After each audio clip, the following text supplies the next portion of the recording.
Praise Lord. കർത്താവിൻ്റെ പരിശുദ്ധ നാമം വാഴ്ത്തപ്പെടട്ടെ.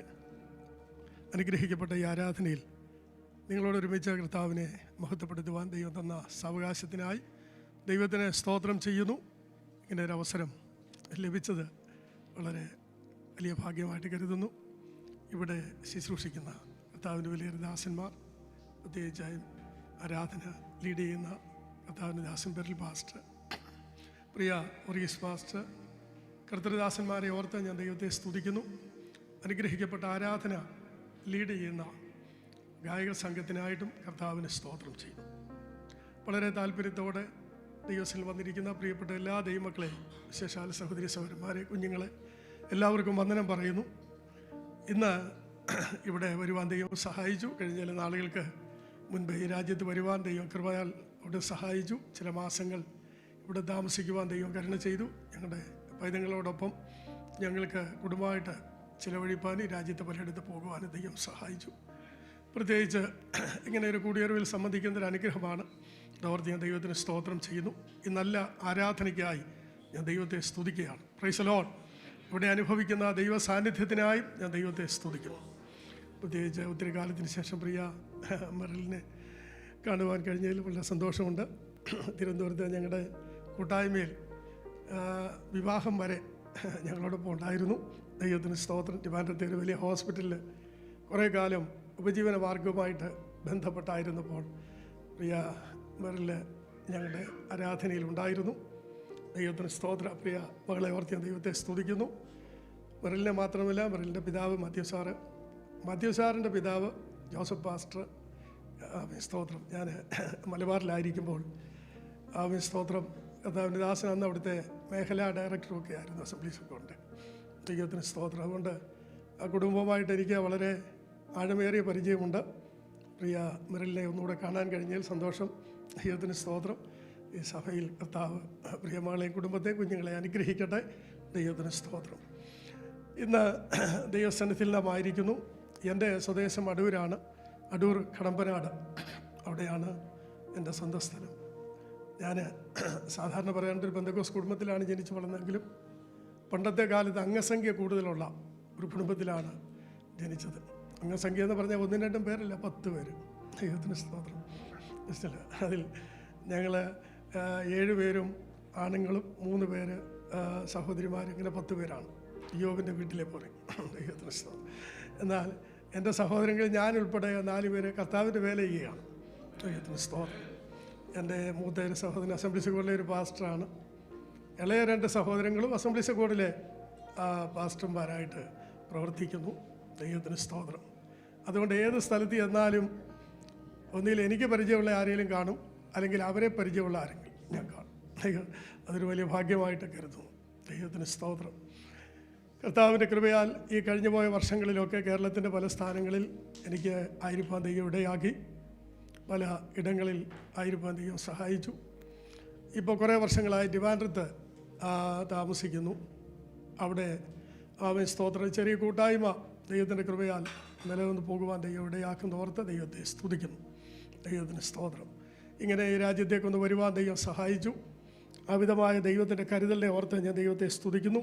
ഇന്ന് ഇവിടെയുള്ള ദൈവമക്കളെയൊക്കെ ഒന്ന് കാണാനും വിശേഷാൽ അവരുടെ മുഖം കാണുവാനും ഒക്കെ ദൈവം കൃപ നൽകിയത് ഓർത്ത് ദൈവത്തെ സ്തുതിക്കുന്നു. ഞാൻ ദൈവദാസന്മാർ പറഞ്ഞാൽ ഒരാൾ മാത്രമല്ല, ഞങ്ങളുടെ കുടുംബത്തിലെ മിക്കപേരും ഇവിടെ ഉണ്ട്. ദൈവത്തിന് സ്തോത്രം. എല്ലാവിധമായ അനുഗ്രഹങ്ങൾക്കായി ദൈവത്തെ സ്തുതിക്കുന്നു. നമ്മുടെ കരമുയർത്തി കർത്താവിനെ സ്തുതിച്ചാട്ട്. ഹല്ലേലൂയ. ആരാധനയിൽ നമ്മളെപ്പോഴും കർത്താവിൽ സന്തോഷിക്കുന്ന ഒരനുഭവമാണ്. ദൈവവചനം പറയുന്ന എപ്പോഴും സന്തോഷിപ്പീൻ, എല്ലാറ്റിനും സ്തോത്രം ചെയ്യുവിൻ, ഇടപെടാതെ പ്രാർത്ഥിപ്പീൻ. ഇത് ക്രിസ്തീയ ജീവിതത്തിൻ്റെ ഏറ്റവും അടിസ്ഥാനപ്പെട്ട ഒരു കാര്യമാണ്. കഴിഞ്ഞ പോയൊരാഴ്ചയിൽ, വിശേഷാൽ കഴിഞ്ഞ മാസങ്ങളിലൊക്കെ ദൈവം നമ്മെ എല്ലാവരെയും ആയുസ്സോടെ ആരോഗ്യത്തോടെ പരിപാലിച്ചു. കർത്താവ് നമ്മെ തിരഞ്ഞെടുത്തു, അവിടുത്തെ മക്കളാക്കി നമ്മളെ തീർത്തു. ഇതുവരെയും ദൈവം നമ്മെ നടത്തുന്നു. ഈ കടന്നു വന്ന വഴികളിലൊക്കെ ദൈവം നമ്മെ സഹായിച്ചു. ഇനി മുൻപോട്ടുള്ള കാലങ്ങൾ എത്രയുണ്ടെങ്കിലും അത്രയും നാളുകൾ ദൈവം നമ്മെ കരുതാൻ വിശ്വസ്തനാണ്. ദൈവവചനം പറയുന്ന ഈ ദൈവം എന്നും എന്നേക്കും നമ്മുടെ ദൈവമാകും. അവൻ നമ്മെ ജീവപര്യന്തം വഴി നടത്തും എന്ന് വചനത്തിൽ നമ്മൾ വായിക്കുന്നു. Price the Lord. അതുകൊണ്ട് തികച്ചും ദൈവത്തിൽ ആശ്രയിക്കുകയും ദൈവത്തിൽ വിശ്വസിക്കുകയും ദൈവത്തെ സേവിക്കുകയും ചെയ്യുന്നത് നമുക്കൊരു അനുഗ്രഹമാണ്. ദൈവത്തിന് സ്തോത്രം. ഇന്ന് നാം ദൈവസന്നിധിയിലിരിക്കുമ്പോൾ ആത്മീയ ആരാധനയെക്കുറിച്ച് നമ്മൾ പറയുമ്പോൾ തന്നെ ഒരുപാട് കാര്യങ്ങൾ ആരാധനയോട് അനുബന്ധിച്ച് വേദപുസ്തകത്തിൽ പറയുന്നുണ്ട്. അതിലൊന്നാണ്, യഹോവേ ഞാൻ നിനക്ക് പുതിയൊരു പാട്ട് പാടും, 10 കമ്പിയുള്ള വീണ കൊണ്ട് ഞാൻ നിനക്ക് കീർത്തനം ചെയ്യും. Price the Lord. ഈ 10 കമ്പിയുള്ള വീണ എന്ന് പറഞ്ഞ് കേവലം ഒരു സംഗീത ഉപകരണം മാത്രമല്ല, മറിച്ച് നമ്മുടെ ശരീരം കൊണ്ട് ദൈവത്തെ സ്തുതിക്കുന്നതിൻ്റെ കാര്യമാണ്. Price the Lord. ദൈവം നമുക്ക് തന്നിരിക്കുന്ന ഈ ശരീരം കൊണ്ട് ദൈവത്തെ ആരാധിക്കുന്നത് തികച്ചും ആമേൻ ജീവിതത്തിൽ ദൈവത്തിന് പ്രസാദമാണ്. എന്തുകൊണ്ട്? നാം ജീവനുള്ള ദൈവത്തിൻ്റെ ആലയമാണ്. കർത്താവ് നമ്മെ ആ നിലയിൽ തിരഞ്ഞെടുത്തോർത്ത് ഞാൻ ദൈവത്തെ സ്തുതിക്കുന്നു. ഇന്ന് നിങ്ങളോട് സംസാരിപ്പാൻ ദൈവൻ്റെ ഹൃദയത്തിൽ വളരെ ലളിതമായൊരു ചിന്തയാണ് തന്നിരിക്കുന്നത്. ദൈവത്തിന് സ്തോത്രം. വായിക്കുമ്പോൾ നിങ്ങൾ വിചാരിക്കും പാസ്റ്റർ കൺവെൻഷന് പ്രസംഗിക്കുകയാണ് എന്ന് തോന്നിപ്പോവും. പക്ഷേ അങ്ങനെയല്ല. ദൈവത്തിന് സ്തോത്രം. എൻ്റെ മനസ്സിൽ വന്ന ഒരു ചെറിയ ചിന്ത നിങ്ങളോട് ചേർന്ന് ചിന്തിക്കുവാൻ ആഗ്രഹിക്കുന്നു. അപ്പോൾ തന്നെ ദൈവത്തിന് സ്തോത്രം. ഞാനൊരു ടൈം ഫ്രെയിമിനകത്താണ് നിൽക്കുന്നത്. ആ സമയത്ത് നിർത്തുകയും കൂടെ ചെയ്യണം എന്നുള്ളത് വളരെ ആവശ്യമാണ്. ഇത് വായിക്കുമ്പോൾ ഒരു ചെറിയ വാക്യമാണെന്ന് വിചാരിച്ച് നിങ്ങൾ അശ്രദ്ധയോടെ ഇരിക്കരുത്.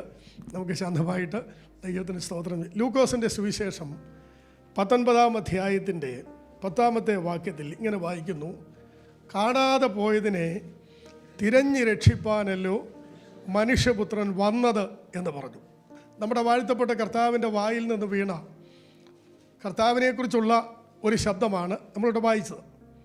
സാധാരണ ഒരു പരസ്യ സ്ഥലത്ത് നമ്മൾ പ്രസംഗിക്കുമ്പോൾ ഈ വേദഭാഗം പറയും. നമ്മുടെ യേശു കർത്താവ് ഈ ഭൂമിയിലേക്ക് വന്നതിൻ്റെ ഉദ്ദേശം എന്താണെന്ന് പലയിടങ്ങളിൽ നമുക്ക് വായിച്ചറിയുവാൻ കഴിയുന്നുണ്ട്. Price the Lord. യേശു വന്നത് രക്ഷിപ്പാനാണ്. ദൈവത്തിന് സ്തോത്രം. രക്ഷിക്കുവാൻ യേശു വന്നതെങ്കിൽ നശിപ്പിക്കാനാണ് പിശാച് വന്നത്. ലൂക്കോസ് വിശേഷം 9:56 നമ്മൾ വായിക്കുമ്പോൾ മനുഷ്യപുത്രൻ മനുഷ്യരുടെ പ്രാണങ്ങളെ നശിപ്പിപ്പാനല്ല രക്ഷിപ്പാനത്രേ വന്നത്. Price the Lord. അപ്പോൾ എന്ന് പറഞ്ഞാൽ അതിൻ്റെ അർത്ഥം യേശു വന്നത് രക്ഷിക്കാൻ, പിശാച് വന്നത് നശിപ്പിക്കാൻ. Price the Lord. ഇന്ന് എവിടെ പിശാച് പ്രവർത്തിക്കുന്നുണ്ടോ അവിടെ എല്ലാം പിശാച് രക്ഷിക്കുകയല്ല, പിശാച് തകർക്കുകയാണ് ചെയ്യുന്നത്. മുടിക്കുക, നശിപ്പിക്കുക, ക്ലേശിപ്പിക്കുക. അതുകൊണ്ട് നമ്മുടെ വാഴ്ത്തപ്പെട്ട കർത്താവ് രക്ഷിപ്പാൻ വന്നവനാണ്. ദൈവത്തിന് സ്തോത്രം. രക്ഷിക്കുന്ന വീരനാണ് നമ്മുടെ കർത്താവ്. ഇന്ന് രാവിലെ സമയം നമ്മുടെ ആരാധനയിൽ വിവിധ ആവശ്യങ്ങളൊക്കെ നമ്മൾ ദൈവമുൻപാകെ പറഞ്ഞു. ആ ആവശ്യങ്ങളുടെ മധ്യത്തിലൊക്കെ നമുക്ക് ജീവരക്ഷ വരുത്തി, നമുക്ക് സൗഖ്യം വരുത്തി, എല്ലാം നമ്മെ രക്ഷിക്കുന്നത് നമ്മുടെ കർത്താവാണ്. യേശു ഈ ഭൂമിയിലേക്ക് വന്നതിൻ്റെ ഉദ്ദേശങ്ങളിൽ ഏറ്റവും പ്രധാനപ്പെട്ട പല കാര്യങ്ങൾ പറയുന്നുണ്ടെങ്കിലും 1-2 കാര്യങ്ങൾ ഈ വിഷയത്തോടനുബന്ധിച്ച് നിങ്ങളോട് പറയുവാൻ ആഗ്രഹിക്കുന്നു. 1 യോഹന്നാന്റെ ലേഖനം 5-ാം അധ്യായത്തിൻ്റെ 20-ാമത്തെ വാക്യത്തിൽ ഇങ്ങനെ നമ്മൾ വായിക്കുന്നു: ദൈവപുത്രൻ വന്നു സത്യദൈവത്തെ അറിയുവാൻ നമുക്ക് വിവേകം തന്നു. ദൈവപുത്രൻ വന്നു നമുക്ക് എന്തിനു വേണ്ടിയാണ് വന്നത്? സത്യദൈവത്തെ അറിയുവാൻ നമുക്ക് വിവേകം തന്നു. നാം സത്യദൈവത്തിൽ അവൻ്റെ പുത്രനായ യേശു ക്രിസ്തുവിലാകുന്നു. അവൻ സത്യദൈവവും നിത്യജീവനുമാണ്. Praise the Lord. അപ്പോൾ യേശു ക്രിസ്തു നമുക്ക് ജീവനുള്ള ദൈവത്തെക്കുറിച്ച് വിവേകം നൽകാനാണ് വന്നത് എന്നാണ് യോഹന്നാൻ രേഖപ്പെടുത്തുന്നത്. ലോക ഗുരുക്കന്മാരിലും മത നേതാക്കന്മാരിലും വെച്ച് യേശു ക്രിസ്തുവിന് എന്താണ് വ്യത്യാസം എന്ന് ചോദിച്ചാൽ, താൻ എവിടെ നിന്ന് വന്നു, എന്തിനു വേണ്ടി വന്നു, ഇതിന് ശേഷം താൻ എവിടേക്ക് പോകുന്നു, ഇതൊക്കെ പറഞ്ഞത് യേശു മാത്രമാണ്. താൻ എവിടെ നിന്ന് വന്നെന്ന് യേശു പറഞ്ഞു. Price the Lord. ക്രിസ്തു യേശു പാപികളെ രക്ഷിപ്പാൻ ലോകത്തിൽ വന്നു. അവൻ എവിടെ നിന്ന് വന്നു? സ്വർഗത്തിൽ നിന്ന് വന്നു. Price the Lord. എവിടേക്ക് വന്നു? ഈ ഭൂമിയിലേക്ക് വന്നു. അതിനുശേഷം അവൻ എന്ത് ചെയ്യും? അതിനുശേഷം അവൻ തിരിച്ച് സ്വർഗത്തിലേക്ക് പോകും. Price the Lord. മാത്രമല്ല, യേശു പറഞ്ഞ വാക്കുകളെല്ലാം വളരെ സത്യാവസ്ഥ ഉള്ളതുകൊണ്ട് എല്ലാം താൻ ഇങ്ങനെ പറഞ്ഞു: സത്യമായി സത്യമായി ഞാൻ നിങ്ങളോട് സംസാരിക്കുന്നു.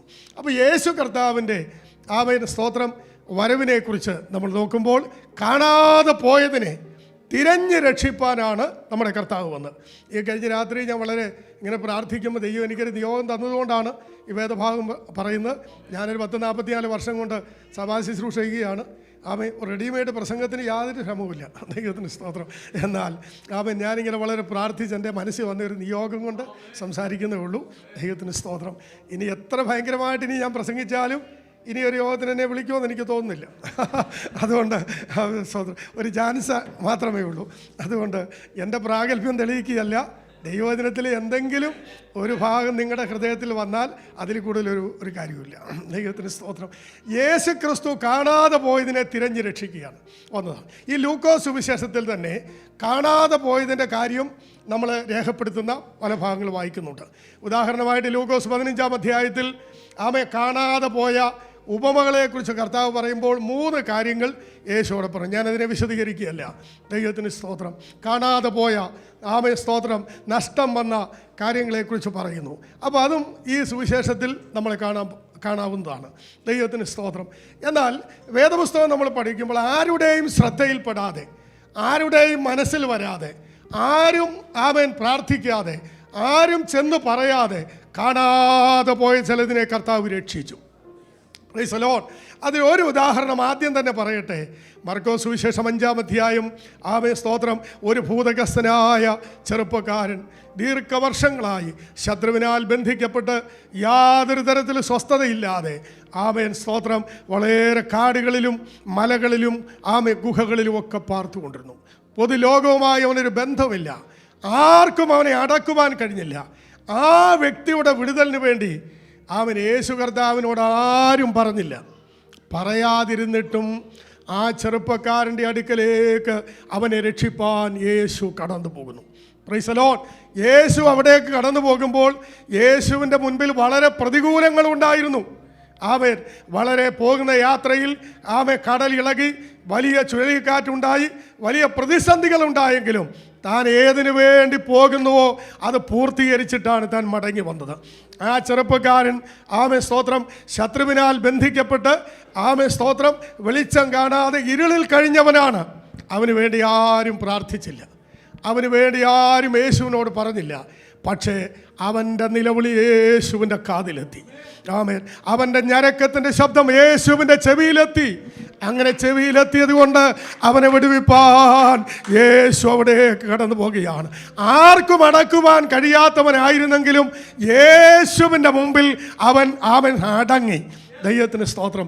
ഇന്ന് പകൽ സമയം ഞാൻ പറയട്ടെ, ആരും നമ്മുടെ വിഷയത്തോടുള്ള ബന്ധത്തിൽ പ്രാർത്ഥിച്ചില്ലെങ്കിലോ, നമ്മുടെ കാര്യം ആരും കർത്താവിനോട് പറഞ്ഞില്ലെങ്കിലും, നിന്റെ ചെറിയ നിലവിളി പോലും ഉന്നതങ്ങളിലെത്തുന്നു. ആ നിലവിളി ദൈവം കേൾക്കുന്നു. ആ നിലവിളി കേൾക്കുന്ന ഒരു ദൈവത്തെയാണ് നാം സേവിക്കുന്നത്. Price the Lord. നീതിമാന്മാർ നിലവിളിച്ചു, യഹോവ കേട്ടു, സകല കഷ്ടങ്ങളിൽ നിന്ന് അവരെ വിടുവിക്കുന്നു. Price the Lord. ആ ചെറുപ്പക്കാരൻ ഒരു ദിവസം കൊണ്ട് വിടുതൽ പ്രാപിക്കുകയും അവനെ കണ്ട പട്ടണക്കാർ ആശ്ചര്യം തോന്നി. അവന് സംഭവിച്ച വ്യത്യാസം, അന്ന് മുതൽ അവനൊരു സുവിശേഷകനായി തീർന്നു. Praise the Lord. എത്ര വലിയ വ്യത്യാസമാണ്! നമ്മുടെ കർത്താവിന് ചെയ്യാൻ കഴിയാത്ത വല്ലതും ഉണ്ടോ? ഏത് പരിതസ്ഥിതിയിലും ഏത് സാഹചര്യത്തിലും നമ്മുടെ കർത്താവ് പ്രവർത്തിക്കുന്നവനാണ്. ദൈവം അതിന് പറയുന്നു, രക്ഷിപ്പാൻ കഴിയാതെ വണ്ണം യഹോവയുടെ കൈ കുറുകിയിട്ടില്ല, കേൾപ്പാൻ കഴിയാതെ അവിടുത്തെ കാതുകൾ മന്ദമായിട്ടില്ല. അങ്ങനെ ഉണ്ടെങ്കിൽ രക്ഷിക്കുന്ന വീരനായ നമ്മുടെ കർത്താവ് ഇന്ന് പകൽക്കാലവും ദൈവത്തിൻ്റെ ജനമായ നമ്മുടെ ആവശ്യങ്ങൾ അറിഞ്ഞ് നമുക്ക് വേണ്ടി പ്രവർത്തിപ്പാൻ നമ്മുടെ മധ്യേ ഉണ്ടെന്ന് വിശ്വസിക്കുന്നവരെ ഓർത്ത് ഞാൻ ദൈവത്തെ സ്തുതിക്കുകയാണ്. ഹല്ലേലൂയ. Price the Lord. ഇവിടെ ഈ കാണാതെ പോയതിനെ തിരഞ്ഞു രക്ഷിപ്പാൻ കർത്താവ് വന്നു എന്നുള്ള ഈ ഭാഗം, 2 വേദപുസ്തകത്തിലെ ആ 2 കാര്യങ്ങൾ ഒന്ന് കമ്പയർ ചെയ്തുകൊണ്ട് എൻ്റെ വാക്കുകൾ ഞാൻ അവസാനിപ്പിക്കാം. ദൈവത്തിന് സ്തോത്രം. അതിലൊന്ന് ഈ ലൂക്കോസിൻ്റെ സുവിശേഷം 19:1 മുതൽ താഴോട്ട് വരുന്ന ഒരു സംഭവമാണ്. കർത്താവ് പറയാനുണ്ടായ ഒരു കാരണം. സക്കായി എന്ന പേരുള്ള ഒരു മനുഷ്യൻ, ദൈവത്തിന് സ്തോത്രം, ഏറെ കാലമായിട്ട് കർത്താവിനെ കാണാൻ ആഗ്രഹിച്ച ഒരു വ്യക്തിയാണ്. Price the Lord. പക്ഷേ അവൻ്റെ കുറവ് അവന് മനസ്സിലായി. എന്തായിരുന്നു അവൻ്റെ കുറവ്? എല്ലാ മനുഷ്യരുടെ അത്രയും നീളവും ഉയരവും അവന് ഇല്ല. Price the Lord. അതുകൊണ്ട് ആളുകൾ തിങ്ങിക്കൂടി നിൽക്കുന്ന സ്ഥലത്ത് അവൻ ആഗ്രഹിക്കുന്ന പോലെ യേശുവിനെ കാണാൻ പറ്റത്തില്ലെന്ന് അവന് മനസ്സിലായി. Price the Lord. യേശുവിനെ കാണാൻ ആഗ്രഹമുണ്ട്, പക്ഷേ അതുകൊണ്ട് അവന് ആ ആഗ്രഹം അടക്കി വെച്ചില്ല. എങ്ങനെയെങ്കിലും കണ്ടേ തീരൂ എന്ന് പറഞ്ഞ് അവൻ ഒത്തിരി മുൻപോട്ട് ഓടി. അന്നൊരു കാട്ടത്തിയിൽ അവൻ കയറിയിരിക്കുന്നു. Price the Lord. യേശുവിനെ കാണാൻ ആരെങ്കിലും ആഗ്രഹിക്കുന്നെങ്കിൽ അവരുടെ ആഗ്രഹം കർത്താവിനറിയാം. കാരണം സത്യാന്വേഷികൾ ആരെങ്കിലും ഉണ്ടെങ്കിൽ സത്യാന്വേഷികളുടെ ഹൃദയത്തിൽ അവൻ ആഗ്രഹമുണ്ടെങ്കിൽ ആ ആഗ്രഹത്തിനനുസരിച്ച് കർത്താവിന് അവനെ തന്നെ വെളിപ്പെടുത്തും. Price the Lord. പക്ഷേ ചിലർ ആഗ്രഹിച്ചിട്ട് കർത്താവിനെ കണ്ടിട്ടും അവർക്കൊരു പ്രയോജനമില്ലാതെ പോയി എന്ന് നമുക്കെല്ലാവർക്കും അറിയാം. ലൂക്കോസിൻ്റെ സുവിശേഷം ഇതിനോടനുബന്ധിച്ചാണ് 23-ാം അധ്യായത്തിൽ 8-ാമത്തെ വാക്യത്തിൽ യേശുവിനെ അറസ്റ്റ് ചെയ്ത രാത്രിയിൽ പീലാത്തോസ് യേശുവിനെ ഹേരോദാവിൻ്റെ അടുക്കലേക്ക് വിട്ടു. ഹേരോദാവിൻ്റെ അടുക്കൽ ചെന്നപ്പോൾ ഹേരോദാവ് യേശുവിനെ കണ്ടിട്ട് അത്യന്തം സന്തോഷിച്ചെന്നാണ് വായിക്കുന്നത്. എന്നിട്ട് മാത്രമല്ല, അവൻ ഒത്തിരി കാലമായി യേശുവിനെ കാണാൻ ആഗ്രഹിച്ചിരുന്നു. ആമേൻ. യേശുവിനെ കണ്ടതുകൊണ്ട് അവന് സന്തോഷമായി. വല്ല അടയാളവും ചെയ്യും എന്തോ അവൻ പ്രതീക്ഷിച്ചു. പക്ഷേ അതൊന്നും സംഭവിച്ചില്ല. Price the Lord. അവന് യേശുവിനെ കണ്ടിട്ട് ഒരു പ്രയോജനവും ഉണ്ടായില്ല. Price the Lord. ദൈവത്തിന് ആ ആഗ്രഹം പൂർത്തീകരിക്കപ്പെട്ടെങ്കിലും യേശു ക്രിസ്തുവിലാകാൻ അവന് കഴിഞ്ഞില്ല. യേശു അവനിലാകാനും കഴിഞ്ഞില്ല. ദൈവത്തിന് സ്തോത്രം. എന്നാൽ ഇവിടെ സക്കായിയുടെ ആഗ്രഹമുണ്ട്. ദൈവത്തിന് സ്തോത്രം. അവൻ മുൻപോട്ടോടി, അവൻ കാട്ടത്തിമേൽ കയറി. ഇവിടെ നമുക്ക് പ്രധാനമായിട്ട് കാണാൻ കഴിയുന്ന ഒരു കാര്യം, ലോകത്തിലെ മനുഷ്യർക്കെല്ലാം ഓരോ തരത്തിലുള്ള പ്രശ്നങ്ങളുണ്ട്. ഈ 19-ാം അധ്യായത്തിൽ നമ്മൾ വായിക്കുന്നതിപ്പോൾ 18-ൻ്റെ ഒടുവിൽ നമ്മൾ വായിക്കുമ്പോൾ ഒരു കുരുടനായ മനുഷ്യൻ ഈ സ്ഥലത്ത് വെച്ച് തന്നെ സൗഖ്യം പ്രാപിക്കുന്ന കാണാൻ കഴിയും. അവൻ കുരുടനാണ്. ആമേൻ, സ്തോത്രം. അവന് ജീവിതത്തിൽ പല ആവശ്യങ്ങളുണ്ട്. താഴെ സക്കായിയെക്കുറിച്ച് നമ്മൾ വായിക്കുമ്പോൾ സക്കായി നീളം കുറഞ്ഞവനാണ്. ലോകത്തിലേത് മനുഷ്യർക്കും ഓരോ തരത്തിലുള്ള പ്രശ്നങ്ങളുണ്ട്. എന്നാൽ ഏത് പ്രശ്നങ്ങൾക്കും പരിഹാരം തരാൻ കർത്താവിന് കഴിയും. അതാണ് ദൈവവചനത്തിൻ്റെ ശക്തി. Price the Lord. ഒന്നുകൂടെ ഞാൻ പറയുന്നു, സക്കായി ഈ മരത്തിൽ കയറി ഇരിക്കുകയാണ്. അങ്ങനെ കയറി ഇരിക്കുമ്പോൾ ആരും യേശുവിനോട് പറഞ്ഞില്ല. Price the Lord. സക്കായി ഇവിടെ ഇരിപ്പുണ്ട്, ഇങ്ങനെ ഒരാൾ ഇവിടെ ഇരിപ്പുണ്ട്, കർത്താവേ ഒന്ന് ശ്രദ്ധിച്ചോണേ നീ പോകുന്ന വഴിക്ക് എന്ന് ഒരു മനുഷ്യനും പറഞ്ഞില്ല. ദൈവത്തിന് സ്തോത്രം. 19-ാം അധ്യായത്തിൻ്റെ 5-ാം വാക്യത്തിൽ നമ്മൾ വായിക്കുമ്പോൾ ആ സ്ഥലത്തെത്തി യേശു മേലോട്ട് നോക്കി. ആ വൃക്ഷത്തിൻ്റെ ചുവട്ടിൽ എത്തിയ യേശു മേലോട്ട് നോക്കി. എന്നിട്ട് സക്കായിയെ പേര് വിളിച്ച് പറഞ്ഞു, സക്കായിയെ വേഗം ഇറങ്ങി വാ. ഇലകളുടെ ഇടയിൽ ഒളിച്ചിരുന്ന സക്കായിയെ ഒരു മനുഷ്യനും യേശു ക്രിസ്തു ഇവന് ആമേ സ്തോത്രം യേശുവിനോട് പറഞ്ഞില്ല. എന്നാൽ ദൈവത്തിന് സ്തോത്രം, കർത്താവ് അവിടെ എത്തിയപ്പോൾ അവനെ പേര് വിളിക്കുകയാണ്. എന്താണ് നമുക്കിതിനകത്തൊന്ന് മനസ്സിലാക്കുന്നത്? യേശു ക്രിസ്തുവിൻ്റെ സർവ്വജ്ഞാനം, യേശുവിൻ്റെ സർവ്വജ്ഞാനം ഈ സംഭവത്തിൽ. ഇതുപോലെ യോഹന്നാന്റെ സുവിശേഷം 4-ാം അധ്യായത്തിൽ നമ്മുടെ വാഴ്ത്തപ്പെട്ട കർത്താവ് ആമേ ശമരിയക്കാരത്തിയായ ഒരു സ്ത്രീയോട് സംസാരിക്കുന്നു. Price the Lord. അവിടെ നമ്മൾ വായിക്കുമ്പോൾ ആമേൻ ഇങ്ങനെ വായിക്കുന്നു, ഗ്രേറ്റ് തിങ്സ്, വലിയ കാര്യങ്ങൾ പലതുണ്ട്. ഒന്നാമത്തെ കാര്യം എന്താണ്? ഒരു ഗ്രേറ്റ് ഡിസ്റ്റൻസ് ഉണ്ട്. യഹൂദനും ശമര്യനും തമ്മിൽ അടുക്കാത്ത ഒരു വലിയ അകലമുണ്ട്. Price the Lord. യോഹന്നാന്റെ സുവിശേഷം 4-ാം അധ്യായത്തിൽ 9-ാം വാക്യം, 11-ാം വാക്യം, ആമേൻ 26-ാം വാക്യം, ഇതെല്ലാം നമ്മൾ വായിച്ചു നോക്കണം. 9-ാമത്തെ വാക്യത്തിൽ വായിക്കുമ്പോൾ ഒരു വലിയ അകലമുണ്ട്, ജാതിപരമായ അകലം. Price the Lord. അടുക്കാൻ കഴിയാത്തൊരു അകലമുണ്ട്. ആമേൻ. 11-ാമത്തെ വാക്യത്തിൽ നമ്മൾ വായിക്കുമ്പോൾ അവൾ യേശുവിനോട് പറയുകയാണ്, നിനക്ക് വെള്ളം വേണമോ? പക്ഷേ കിണർ ആഴമുള്ളതാണ് എന്ന് പറഞ്ഞാൽ ആമേൻ സ്തോത്രം, ഗ്രേറ്റ് വെൽ, വിഷയം വളരെ ആഴമുള്ളതാണ്. ആർക്ക് സഹായിക്കാൻ കഴിയും? പക്ഷേ ആമേൻ യോഹന്നാൻ 4:26 വായിക്കുന്നു, നിന്നോട് സംസാരിക്കുന്ന ഞാൻ തന്നെ മശിഹ എന്ന് പറയുമ്പോൾ ഒരു ഗ്രേറ്റ് ഗോഡ് എന്ന് പറഞ്ഞാൽ നിന്റെ പ്രശ്നങ്ങൾ എത്ര വലുതായിരുന്നാലും, നിന്റെ വിഷയങ്ങൾ എത്ര ഉന്നതമായിരുന്നാലും, ആമേൻ ഒരു വലിയ ദൈവം നിന്റെ മുമ്പിൽ നിൽപ്പുണ്ട്. ആമേൻ. അവൻ നിന്റെ ജീവിതത്തിൽ ആമേൻ പ്രവർത്തിപ്പാൻ ശക്തനാണ്. Praise the Lord. ഹല്ലേലൂയ.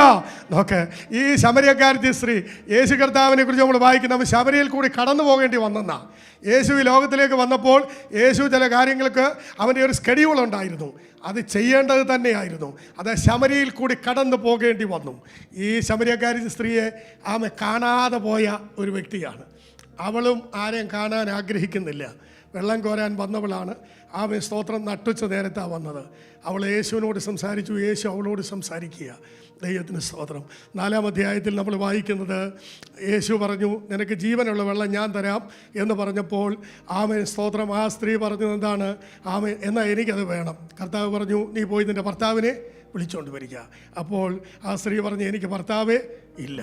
ആമേൻ. കർത്താവ് പറഞ്ഞു അത് ശരിയാണ്, പക്ഷേ ദൈവത്തിന് സ്തോത്രം 5 ഭർത്താക്കന്മാർ നിനക്ക് ഉണ്ടായിരുന്നു, ഇപ്പോഴുള്ളവനോ ഭർത്താവ് എന്ന് പറഞ്ഞതിൻ്റെ അർത്ഥം എന്താ? യേശുവിൻ്റെ സർവ്വജ്ഞാനം എന്ന് പറഞ്ഞാൽ അവളുടെ ഹൃദയത്തിൻ്റെ രഹസ്യങ്ങൾ യേശു കർത്താവ് പുറത്തു കൊണ്ടുവരികയാണ്. എന്നെ കേൾക്കുന്ന ദൈവമക്കളെ, നമ്മുടെ വാഴ്ത്തപ്പെട്ട കർത്താവ് ആരാണ്? ഹൃദയ രഹസ്യങ്ങളെയും ചിന്തകളെയും അറിയുന്നവനാണ്. വെളിപ്പാട് പുസ്തകത്തിൽ നമ്മൾ വായിക്കുന്നു, ദൈവത്തിന് സ്തോത്രം സഭയുടെ ആമേ സ്തോത്രം സഭയുടെ മേൽ ആലോചന പറയുമ്പോൾ ഹൃദയങ്ങളെയും ആമേ സ്തോത്രം ഉൾപ്പൂവുകളെയും ആരാഞ്ഞറിയുന്ന ദൈവമാണ്. പ്രൈസ് ദി ലോർഡ് എന്ന് പറഞ്ഞാൽ നമ്മുടെ ചിന്തകളുടെ ഉറവിടങ്ങൾ അവനറിയാം, നമ്മുടെ വിചാരങ്ങൾ അവനറിയാം. ദൈവത്തിന് സ്തോത്രം, നമ്മുടെ വികാരങ്ങൾ അവനറിയാം. സകലവും നന്നായിട്ടറിയുന്ന ഇതുപോലെ ഒരു കർത്താവ് വേറെയില്ല. Praise the Lord. അങ്ങനെ ഉണ്ടെങ്കിൽ ഈ ശമരിയക്കാരി സ്ത്രീയോട് കർത്താവ് പറയുന്നു അത് യേശുവിൻ്റെ സർവ്വജ്ഞാനം വെളിപ്പെടുത്തുകയാണ്. ദൈവത്തിന് സ്തോത്രം. അത് ഇങ്ങനെയാണ് പറയുന്നത്, അവൻ നിനക്ക് 5 ഭർത്താക്കന്മാർ ഉണ്ടായിരുന്നു, ഇപ്പോൾ ഉള്ളവനോ ഭർത്താവല്ല. ഞാനതിൻ്റെ വിശദീകരണത്തിലേക്ക് പോകുകയല്ല. ദൈവത്തിന് സ്തോത്രം. അപ്പോൾ അവൾക്ക് മനസ്സിലായി കർത്താവ് യജമാനെ നീ ഒരു പ്രവാചകനാണ്. Price the Lord. അപ്പോൾ സക്കായിയെക്കുറിച്ച് നമ്മൾ നോക്കുമ്പോൾ, ഈ ആമെ ശമരിയക്കാരത്തി സ്ത്രീയെക്കുറിച്ച് നോക്കുമ്പോൾ, ഈ കാണാതെ പോയ ആമെ ഈ 2 വ്യക്തിത്വങ്ങളെയും നമ്മൾ കാണുമ്പോൾ, ഒന്ന് യേശു ക്രിസ്തുവിൻ്റെ സർവ്വജ്ഞാനമാണ് ഇതിൽ കാണുന്നത്. ദൈവത്തിന് സ്തോത്രം. രണ്ടാമത്തെ കാര്യം, ഈ സക്കായിയെ വിളിച്ചിറക്കുമ്പോൾ സക്കായി വളരെ വേഗത്തിൽ ആമേൻ സ്തോത്രം കാട്ടത്തിൽ നിറങ്ങി. പണ്ടൊരു സഹോദരി വായിച്ചപ്പോൾ ആമേൻ സ്തോത്രം ഇങ്ങനെ വായിച്ചു, സക്കായി ബന്ധപ്പെട്ടിറങ്ങിയെന്നാണ് ബൈബിളിൽ എഴുതിയിരിക്കുന്നത്. ദൈവത്തിന് സ്തോത്രം. പക്ഷേ അവർ വായിച്ച ബന്ധം വിട്ടിറങ്ങിയെന്നാണ്. ദൈവത്തിന് വാസ്തവത്തിൽ അത് കറക്റ്റാണ്. ദൈവത്തിന് സ്തോത്രം. സക്കായിക്ക് അതുവരെ ഉണ്ടായിരുന്ന പല ബന്ധങ്ങളും വിട്ടിട്ട് സക്കായി ഇറങ്ങി യേശുവിൻ്റെ മുമ്പിൽ വന്നു. ആമേൻ. വന്ന് നിൽക്കുമ്പോൾ തന്നെ ആമേൻ സ്തോത്രം യേശുവിനോട് കാര്യങ്ങളെല്ലാം അവൻ പറഞ്ഞു. ഇനി അവൻ എങ്ങനെ ജീവിക്കാൻ പോകുന്നു. അപ്പോൾ യേശു പറഞ്ഞത്, ഇവനും അബ്രഹാമിൻ്റെ സന്തതിയാകിയാൽ ഇന്ന് ഈ വീടിന് എന്ത് ചെയ്തിരിക്കുന്നു? രക്ഷ വന്നെന്ന. Price the Lord. അബ്രഹാമിൻ്റെ സന്തതി. ഇവിടെ ഞാനൊരു കാര്യം കൂടെ പറയുന്നു. ഈ യേശുവിൻ്റെ മുമ്പിൽ എത്തുന്നത് വരെ അവൻ അബ്രഹാമിൻ്റെ സന്തതി അല്ലായിരുന്നു. അവൻ ആരായിരുന്നു അറിയാമോ? ആദാമിൻ്റെ സന്തതിയായിരുന്നു. കാരണം ആദാമിൻ്റെ സന്തതി ആയിരുന്നതുകൊണ്ടാണ് അവൻ ആ കാട്ടത്തിയുടെ ഇടയിൽ എന്ത് ചെയ്ത് മറഞ്ഞിരുന്നത്. ആദാമിൻ്റെ സന്തതി മറഞ്ഞിരിക്കുന്നു, അബ്രഹാമിൻ്റെ സന്തതി സകലവും വിട്ട് കർത്താവിനെ അനുഗമിക്കുന്നു. Praise the Lord. ആദാമിനെക്കുറിച്ച് നമ്മളറിയാം, പാപം ചെയ്തിട്ട് അവൻ വൃക്ഷങ്ങളിടയിൽ മറഞ്ഞിരുന്നു. ആമേൻ. അവൻ ഒളിച്ചിരുന്നു. എന്നാൽ ആമേൻ സ്തോത്രം ആദാമിൻ്റെ സന്തതി മറഞ്ഞിരിക്കുമ്പോൾ അവൻ അബ്രഹാം എന്ത് ചെയ്തു? വിളിച്ച വിളി കേട്ട് ജീവിതത്തിൽ സകലവും ത്യജിച്ച് കർത്താവിനെ സേവിപ്പാൻ ഇറങ്ങി. യേശു പറഞ്ഞു, ഇന്ന് വരെ ഇവൻ ആദാമിൻ്റെ സന്തതിയായിരുന്നു, ഇനി അവൻ ആദാമിൻ്റെ സന്തതിയല്ല, അബ്രഹാമിൻ്റെ സന്തതിയാണ്. അബ്രഹാമിൻ്റെ സന്തതിയെങ്കിൽ പ്രൈസ് ദി ലോർഡ് അവൻ ഇന്ന് ഈ വീടിന് രക്ഷ വന്നിരിക്കുകയാണ്. Price the Lord. ഇന്ന പകൽ സമയം എന്നെ കേൾക്കുന്ന ദൈവമക്കളെ, നമ്മുടെ ജീവിതത്തിൻ്റെ ആമേൻ സ്തോത്രം ഓരോ ഏടുകളിൽ എങ്ങനെ പ്രവർത്തിക്കണമെന്ന് കർത്താവിനറിയാം. ദൈവത്തിന് സ്തോത്രം. ഇവിടെ അബ്രഹാമിൻ്റെ സന്തതി എന്ന് പറഞ്ഞ് ആമേൻ ഈ സക്കായി മുൻപിൽ നിൽക്കുമ്പോൾ യേശുവിനോട് അവൻ പറയുകയാണ്, കർത്താവേ എൻ്റെ വസ്തുക്കൾ പകുതി ഞാൻ ദരിദ്രർക്ക് കൊടുത്തേക്കാം. ആരോടെങ്കിലും എന്തെങ്കിലും ചതിവായി വല്ലതും വാങ്ങിയിട്ടുണ്ടെങ്കിൽ അതെല്ലാം ഞാൻ എന്ത് ചെയ്തേക്കാം? ഞാനതെല്ലാം 4 മടങ്ങ് തിരികെ കൊടുത്തേക്കാം. അപ്പോൾ ജീവിതത്തിൽ ഇതെല്ലാം കർത്താവ് പറഞ്ഞാണോ? യേശുവിനെ കണ്ട മാത്രമേ അവൻ്റെ സാന്നിധ്യത്തിൽ ആമേൻ സക്കായിയുടെ ജീവിതത്തിൽ വലിയ രൂപാന്തരത്വം ഉണ്ടായി. ആമേൻ. എന്താണ് അതിനകത്തൊന്നും നമുക്ക് മനസ്സിലാക്കേണ്ടത്? യേശുവിനെ കണ്ടപ്പോൾ അവൻ്റെ പണമെല്ലാം മറന്നു. പണം മറന്നു. ജീവിതത്തിൽ യേശുവിനെ കണ്ടപ്പോൾ മറക്കേണ്ടതെല്ലാം അവൻ മറന്നു. ഏറ്റവും വലുതായി അവൻ എന്തിനെ കണ്ടിരുന്നോ, ഏറ്റവും വലുതായി അവൻ എന്തിനെ പ്രതീക്ഷിച്ചിരുന്നോ, അതെല്ലാം യേശുവിനെ കണ്ടപ്പോൾ മറന്നു. ഇന്ന് പകൽ സമയം ദൈവമക്കളോട് ഞാൻ പറയുന്നു, ജീവിതത്തിൽ കാണേണ്ടവനെ നമ്മൾ കണ്ടാൽ, അറിയേണ്ടവനെ നമ്മൾ അറിഞ്ഞാൽ, ശരിക്കറിഞ്ഞാൽ, ഞാൻ പറയട്ടെ, ജീവിതത്തിൽ ഏറ്റവും വലുതായി കാണുന്ന ചിലതിനെയൊക്കെ നമ്മൾ മറക്കും. Price the Lord. പൗലോസ് പറയുന്നു, ഞാൻ പിൻപിലുള്ളതിനെ മറന്നും മുൻപിലുള്ളതിന് വേണ്ടി ആഞ്ഞും കൊണ്ട് ക്രിസ്തുയേശുവിൽ ദൈവത്തിൻ്റെ പരമവിളിയുടെ വിരുദ്ധനായി ലാക്കിലേക്ക് ഓടുകയാണ്. Price the Lord. ദൈവത്തിന് സ്തോത്രം. ഈ ശമര്യക്കാരത്തി സ്ത്രീയും യേശുക്രിസ്തു തൻ്റെ ജീവിതത്തിൻ്റെ രഹസ്യം വെളിപ്പെടുത്തി കഴിഞ്ഞപ്പോൾ അവളും മറന്നു ചിലത്. അവൻ ഈ പുസ്തകത്തിൽ നമ്മൾ വായിക്കുന്നു, യോഹന്നാൻ്റെ സുവിശേഷം 4-ാം അധ്യായത്തിൽ 28-ാം വാക്യത്തിൽ നമ്മൾ വായിക്കുന്നു, ഈ സമയത്ത് അവളുടെ പാത്രം മറന്നു. പ്രൈസലോ. ദൈവം പറഞ്ഞതോടെ പാത്രം താഴെ വെച്ചിട്ട് അവളെങ്ങോട്ട് പോയെന്നൊരു പട്ടണത്തിലേക്ക് പോയി. ദൈവത്തിന് സ്തോത്രം. അപ്പോൾ ഒന്ന്, ഇവൾ പാത്രം മറന്നു. അതവളുടെ ജീവിതമാണ്, അവളുടെ ഉപജീവനമാണ്. അതവൾ മറന്നു. അവളുടെ വലിയ കാര്യമാണത്. ദൈവത്തിന് സ്തോത്രം. അത് മറന്നു. സക്കായിയോ പണം മറന്നു. Price the Lord. ഇന്ന് പകൽ സമയം ദൈവമക്കളെ, ജീവിതത്തിൽ മറക്കേണ്ട ചിലതിനെ മറക്കുകയും ഓർക്കേണ്ട ചിലതിനെ നമ്മൾ ഓർക്കുകയും ചെയ്യണം. മനുഷ്യൻ ഓർത്തിരിക്കേണ്ട കാര്യങ്ങൾ പലതും എന്ത് ചെയ്യുന്നറിയാം, മറക്കും. പക്ഷേ ആമേൻ, ഓർക്കേണ്ടവനെ ഓർക്കുന്നില്ല. Price the Lord. ദൈവത്തിന് സ്തോത്രം. ഇവിടെ ഞാൻ മുന്നോട്ട് വരുന്നു. ദൈവത്തിന് സ്തോത്രം. അടുത്തത് നമ്മൾ കാണുന്നത്, യേശു ക്രിസ്തു ഈ സക്കായിയുടെ ഭവനത്തിലേക്ക് പോകുകയാണ്. ദൈവത്തിന് സ്തോത്രം. യേശു കർത്താവിനെ കണ്ടെത്തിയാൽ നമ്മുടെ ജീവിതത്തിൽ 2 കാര്യങ്ങൾ ഉണ്ടാകണം. അതിലൊന്ന് ഞാൻ പറയുന്നു, ജീവിതത്തിൽ സാക്ഷ്യം പറയുന്ന സ്വഭാവം ഉണ്ടാകണം. 2, കർത്താവിനോടുള്ള കൂട്ടായ്മ നമുക്കുണ്ടാകണം. ദൈവത്തിന് സ്തോത്രം. എന്താണ് സാക്ഷ്യം? ദൈവത്തിന് സ്തോത്രം. ഈ ശമര്യക്കാരി സ്ത്രീക്ക് അധിക സമയമൊന്നും കർത്താവുമായിട്ട് ഇടപഴകുവാൻ സമയം കിട്ടിയില്ലെങ്കിലും ഞാൻ പറയട്ടെ, അവൾക്കൊരു ഗ്രേറ്റ് ടെസ്റ്റിമണി പറയാനുണ്ട്. എന്താണ് ഗ്രേറ്റ് ടെസ്റ്റിമണി? യോഹന്നാന്റെ സുവിശേഷം 4-ാം അധ്യായത്തിൻ്റെ 36-ാമത്തെ വാക്യത്തിൽ അവൾ ചെന്നിട്ട് നാട്ടുകാരോടെല്ലാം പറയുകയാണ്. ആമേ സ്തോത്രം.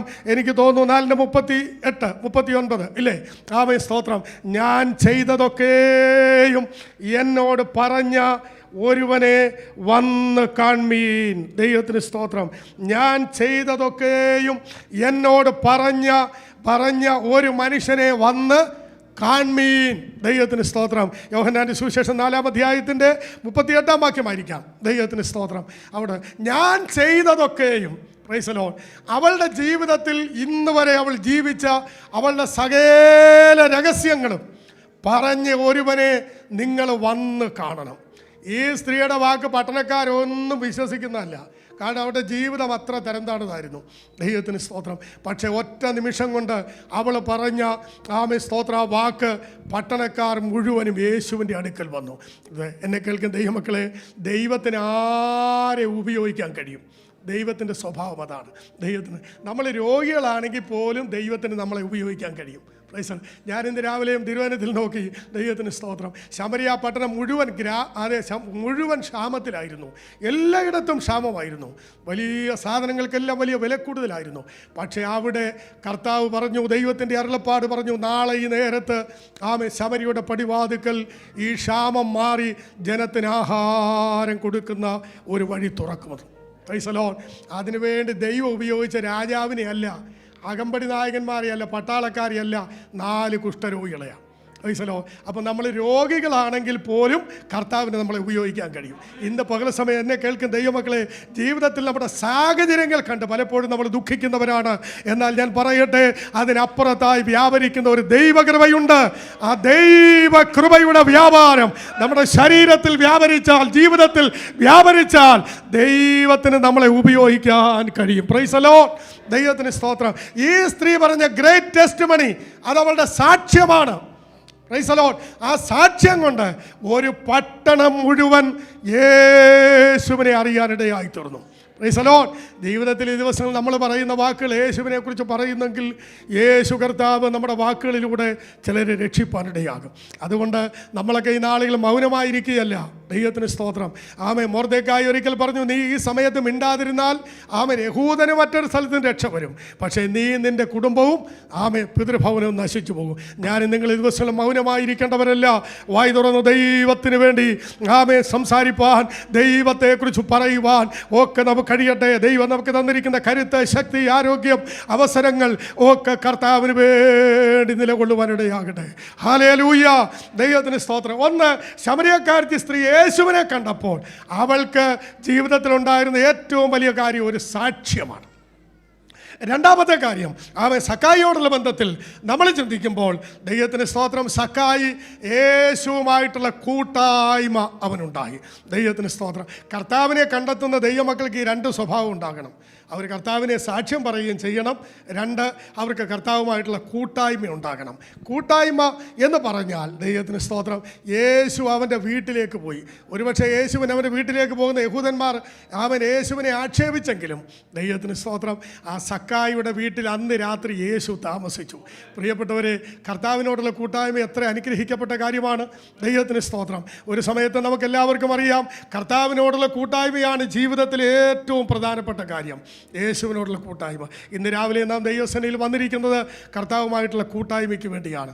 ദൈവത്തിന് സ്തോത്രം. എപ്പോഴും ജീവിതത്തിൽ നമുക്ക് ആവശ്യം കർത്താവിനോടുള്ള കൂട്ടായ്മയാണ്. കർത്താവിനോടുള്ള കൂട്ടായ്മയിൽ നമുക്ക് അനുഭവിപ്പാൻ കഴിയുന്നത് യേശുവിൻ്റെ സാന്നിധ്യമാണ്. കർത്താവിനോടുള്ള കൂട്ടായ്മയിൽ നമുക്ക് ആവശ്യം, നമുക്ക് അനുഭവിപ്പാൻ കഴിയുന്ന യേശുവിൻ്റെ സ്തോത്ര സാമീപ്യമാണ്. കർത്താവിനോടുള്ള കൂട്ടായ്മയിൽ നമുക്ക് അനുഭവിപ്പാൻ കഴിയുന്നത് യേശുവിൻ്റെ സംസർഗമാണ്. ആ സംസർഗം നമ്മൾ ഒറ്റയ്ക്കുള്ളെങ്കിലും അത് അനുഭവിക്കുന്ന ഏറ്റവും വലിയ ഭാഗ്യമാണ്. ബൈബിളിൽ ഒരു ഉദാഹരണം പറഞ്ഞാൽ നമുക്കെല്ലാവർക്കും അറിയാം, യോഹന്നാൻ പത്മോസിലായിരിക്കുന്നു. ഒരു സഭയിലെ ഒറ്റ വിശ്വാസി പോലുമില്ല. സ്വന്തക്കാരാരുമില്ല, സമശിഷ്ടങ്ങൾ ആരുമില്ല. എന്നാൽ ഞാൻ നിങ്ങളെ ഓർപ്പിക്കട്ടെ, കർത്തൃ ദിവസം വന്നപ്പോൾ, ആരാധന ദിവസം വന്നപ്പോൾ, പത്മോസിൽ അവൻ ഒറ്റയ്ക്കായിരിക്കുമ്പോൾ പരിശുദ്ധാത്മാവ് അവിടേക്ക് ഇറങ്ങി വന്നു. ജയ്സലോൻ. അവൻ പുറകോട്ട് തിരിഞ്ഞു നോക്കി. കഴിഞ്ഞ ആഴ്ച എൻ്റെ കൂടെ സഭക്കാരുണ്ടായിരുന്നു, കഴിഞ്ഞ ആഴ്ച എൻ്റെ കൂടെ സ്വന്തക്കാരുണ്ടായിരുന്നു, കഴിഞ്ഞ ആഴ്ച എൻ്റെ കൂടെ എൻ്റെ ദേശക്കാരുണ്ടായിരുന്നു. പക്ഷേ ഇവിടെ ഞാൻ ഒറ്റയ്ക്കായിരിക്കുന്നു. പക്ഷേ ദൈവം അവനെ കൈവിട്ടില്ല. ഇന്ന് പകൽ സമയം എന്നെ കേൾക്കുന്ന ദൈവമക്കളെ, പ്രിയപ്പെട്ടവരെ, സഹോദരങ്ങളെ, കർത്താവിനോടുള്ള കൂട്ടായ്മ നമുക്കെപ്പോഴും ആവശ്യമാണ്. യേശു ക്രിസ്തുവിൻ്റെ സഹിത്വം നമുക്ക് അനുഭവിപ്പാൻ കഴിയട്ടെ. Price the Lord. ദൈവത്തിന് സ്തോത്രം. ഈ സക്കായിയെക്കുറിച്ച് രസകരമായ ഒരു കാര്യം ആളുകൾ പറയാറുണ്ട്. ദൈവത്തിന് സ്തോത്രം. എല്ലാ ദിവസവും സക്കായി ഒരു കുടം വെള്ളം ചുമന്നുകൊണ്ട് ഈ കാട്ടത്തിയുടെ ചുവട്ടിൽ കൊണ്ട് ഒഴിക്കുന്ന ഒരു പതിവുണ്ടായിരുന്നു. എന്താ കാര്യം എന്നറിയാമോ? ഈ കാട്ടത്തി മുഖേനയാണ് താൻ യേശുവിനെ കണ്ടെത്താൻ ഇടയായിത്തീർന്നത്. അതുകൊണ്ട് ഈ കാട്ടത്തി ഒരിക്കലും ഉണങ്ങിപ്പോകരുത്. അതുകൊണ്ട് അതിനെ വെള്ളം ഒഴിച്ച് അത് നിലനിന്ന് കാണാൻ ആഗ്രഹിക്കുന്നു. ഞാനും നിങ്ങളും ആയിരിക്കുന്ന സഭയോടും ഞാനും നിങ്ങളും ആയിരിക്കുന്ന ആത്മീയ കൂട്ടായ്മയോടും നമുക്കെപ്പോഴും ജീവിതത്തിൽ ഒരു കടപ്പാടുണ്ടായിരിക്കണം. എന്താണ്? അത് തളിർക്കണം, അത് വലുതാകണം, അത് വർദ്ധിക്കണം, അനേകരതിൻ്റെ തണലിൽ വന്ന് ആശ്വാസം പ്രാപിക്കണം. അതുകൊണ്ട് നമ്മുടെ സഭയോട്, കൂട്ടായ്മയോട് എപ്പോഴും നമുക്കൊരു പ്രതിബദ്ധി ഉണ്ടാകണം. Price the Lord. ഞാൻ എൻ്റെ വാക്കുകൾ വേഗത്തിൽ ഇവിടെ നിർത്തുകയാണ്. ദൈവത്തിന് സ്തോത്രം. ദൈവിക കൂട്ടായ്മ എന്ന് പറയുന്നത് ജീവിതത്തിൽ ഏറ്റവും പ്രധാനപ്പെട്ട കാര്യമാണ്. കർത്താവിനോടൊത്ത് നടക്കുന്നവർക്ക് മാത്രമേ ആ കൂട്ടായ്മ അനുഭവിപ്പാൻ കഴിയത്തുള്ളൂ. നിങ്ങൾക്ക് എല്ലാവർക്കും അറിയാവുന്ന ഒരു കാര്യമാണ്. മോശ മരുഭൂമിയിൽ നിൽക്കുമ്പോൾ സ്തോത്രം, ജനങ്ങളെല്ലാം തെറ്റ് ചെയ്ത് വിപരീത ചിന്താഗതിയിൽ നിൽക്കുമ്പോഴും മുന്നോട്ട് പോകാൻ ദൈവം പറഞ്ഞു.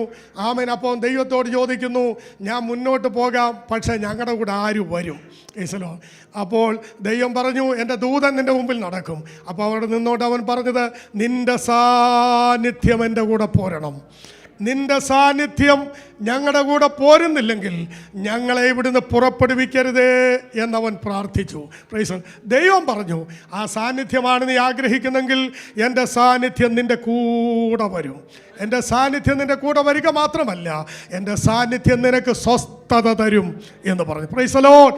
ഇന്ന് പകൽ സമയം ആ ദൈവ സാന്നിധ്യം അവിടെയുള്ള ലക്ഷോപലക്ഷം ജനത്തെക്കാൾ ഉപരിയായി മോശയുടെ മനസ്സിൽ ആഗ്രഹിച്ചതുകൊണ്ട് വേദപുസ്തകം പഠിപ്പിക്കുന്നു, അങ്ങ് മരുഭൂമിയുടെ അങ്ങേ അറ്റത്ത് മോശ മരിക്കാൻ നേരത്ത് മോശയുടെ ബന്ധുക്കളില്ല, സഹോദരങ്ങളില്ല, സമശിഷ്ടങ്ങൾ ആരുമില്ല. അവിടെ നിൽക്കുന്ന ഒരു സാന്നിധ്യമുണ്ട്. ദൈവം മാത്രം അവൻ്റെ ശവക്കുഴിക്കൽ നിൽക്കുന്നു. Price the Lord. അങ്ങനെ ഉണ്ടെങ്കിൽ ദൈവ സാന്നിധ്യത്തെ ഏറ്റവും വലുതായി, ദൈവിക കൂട്ടായ്മ ഏറ്റവും വലുതായി കാണുന്നെങ്കിൽ ജീവിതത്തിൽ ആർക്കും കടന്നു വരാൻ കഴിയാത്ത ഒരു സ്ഥലം നമ്മുടെ ജീവിതത്തിൽ ഉണ്ടെങ്കിൽ അവിടെ നമ്മുടെ കർത്താവ് വെളിപ്പെടും. Praise the Lord. ആ മോശയുടെ ശവക്കുഴിയുടെ അടുക്കൽ ദൈവം മാത്രം നിൽക്കുന്നു. എന്താ കാരണം? അവനെ സാന്നിധ്യത്തെ ആഗ്രഹിച്ച വ്യക്തിയാണ്. ആ ദൈവ സാന്നിധ്യത്തെ അവനെ ആഗ്രഹിച്ചത് കൊണ്ട് ആ സാന്നിധ്യം അവൻ്റെ മരണ ദിവസം വരെ അവനോടൊപ്പം ഉണ്ടായിരുന്നു. നമ്മുടെ വാഴ്ത്തപ്പെട്ട കർത്താവ് പറഞ്ഞു, ഞാനോ എല്ലാ നാളും ലോകാവസാനത്തോളം നിങ്ങളോട് കൂടെയുണ്ട്. ആമേൻ. നമ്മുടെ വാഴ്ത്തപ്പെട്ട കർത്താവ് ലോകാവസാനം വരെ നമ്മുടെ കൂടെയുണ്ട്. ഈ ലോക ജീവിതത്തിൽ മാത്രമല്ല, ഇതിനപ്പുറത്ത് മരണത്തിന് കഴിഞ്ഞ് നിത്യതയിലെത്തിയാൽ അവിടെയും നമ്മൾ യേശുവിനോടൊപ്പമാണ്. ഇവിടെയും നിത്യതയിലും നമുക്ക് ലഭിക്കുന്ന ആ വലിയ ദൈവീയ സാന്നിധ്യം ജീവിതത്തിൽ വലുതായി കണ്ടുകൊണ്ട് കർത്താവിനെ സേവിപ്പാൻ ദൈവം നമ്മെ സഹായിക്കട്ടെ. ഞാൻ 2-3 കാര്യങ്ങളാണ് നിങ്ങളോട് പറഞ്ഞത്. ഒന്ന്, നമ്മുടെ കർത്താവ് കാണാതെ പോയതിനെ തിരഞ്ഞു രക്ഷിപ്പാൻ ഈ ഭൂമിയിലേക്ക് വന്നവനാണ്. ദൈവത്തിന് 2 സംഭവങ്ങളാണ് ഞാൻ നിങ്ങളെ ഓർപ്പിച്ചു. ഒന്ന്, അവിടെ യേശുവിൻ്റെ സർവ്വജ്ഞാനം. 2, ഞാൻ ഓർപ്പിച്ചു, യേശുവിനെ കണ്ടുമുട്ടിയപ്പോൾ ഈ 2 വ്യക്തികൾക്കും വ്യത്യാസം വന്നു. ഒന്ന്, ഒരാൾ പാത്രം മറന്നു, വേറൊരാൾ പണം മറന്നു. ജീവിതത്തിൽ കർത്താവിനെ കണ്ടുമുട്ടിയുന്നവർക്ക് ജീവിതത്തിൽ എപ്പോഴും 2 കാര്യങ്ങളുണ്ടാകണം. ഒന്ന്, അവർ കർത്താവിനെ സാക്ഷിക്കുന്നവരാകണം. മറ്റൊന്ന്, കർത്താവുമായിട്ടുള്ള കൂട്ടായ്മ ഉണ്ടാകണം. ഈ 2 കാര്യങ്ങൾ ദൈവമക്കളുടെ ജീവിതത്തിലുണ്ടെങ്കിൽ നമ്മുടെ ജീവിതം സഫലമായി തീരുവാൻ ഇടയാകും. കർത്താവ് അതിനായി നമ്മെ സഹായിക്കട്ടെ. ഞാൻ എൻ്റെ വാക്കുകളോടെ അവസാനിപ്പിക്കുന്നു. ദൈവത്തിന് സ്തോത്രം. നമ്മുടെ കർത്താവ് രക്ഷിപ്പാൻ വന്നവനാണ്. അവൻ ലോകരക്ഷിതാവാണ്. ആ രക്ഷിതാവും കർത്താവുമായവൻ്റെ മുഖത്തേക്ക് നോക്കി നമുക്ക് കർത്താവിനെ സേവിപ്പാൻ ദൈവം നമ്മെ സഹായിക്കട്ടെ. എല്ലാ കണ്ണുകളും അടച്ച് ഒരു നിമിഷം നമുക്ക് ദൈവസന്നിധിയിൽ ഒന്ന് പ്രാർത്ഥിക്കാം. എല്ലാവരും ഒരു നിമിഷം ആത്മാർത്ഥമായിട്ടൊന്ന് പ്രാർത്ഥിക്കാം.